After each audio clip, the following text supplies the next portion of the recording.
I've been having a continuous meditation on what it would be like to heal with my now ex-husband and his family.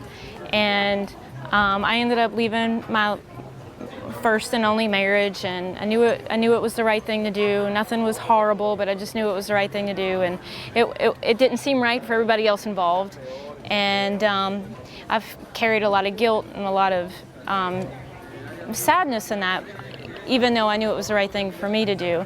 And I've been wanting to communicate with him and his family after all these years, and it's been about 6 years now. And while I'm here at the Advanced Workshop, what I was holding in my heart was to be healed with him and his family.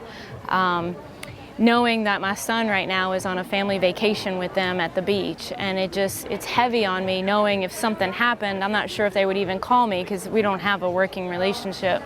And so it's tormenting to know my kid's at the beach and I don't know if he's okay and will they even call me.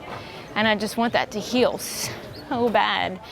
And instead of sticking in a place of just wanting and wanting and wanting, which is just lack, and it's the old story of the old beliefs I have around that. I just kept imagining, what would it be like to heal with them? What would it be like just to have a conversation? And what would it be like if I even said, you know, I'm sorry for my involvement, for any sorrow or heartache or pain that my actions may have caused on your family.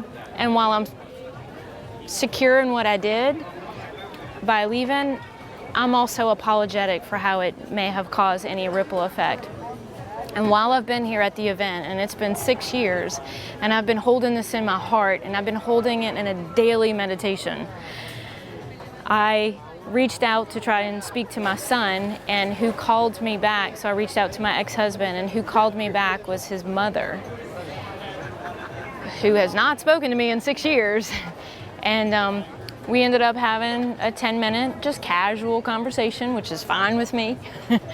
And I ended up being able to tell her that I'm sorrowful for any heartache she may have had in the situation. I asked her for forgiveness and if we could move forward in peace.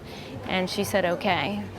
Whether it was sincere or not on her part, or how in-depth it was, I don't know for sure, nor will I probably ever. But for me, I feel a sense of relief and release that I did my part, and that I was given the time of day to be heard after all this time. And I just kept imagining what that would be like, and imagining what that would be like. And then there she was on the phone, and I thought, and I knew that I was in the moment to be able to have that opportunity because I had imagined it so many times, versus being stunned in the moment and just hung up and said, oh, I shoulda, and I coulda, and why didn't I? But why didn't I? And I knew, because here I was, and I thought, I have rehearsed this so many times, I know exactly what to say. There's a lot of open energy for me to be able to focus on other things in my life right now instead of something that happened so long ago. This is a huge deal for me.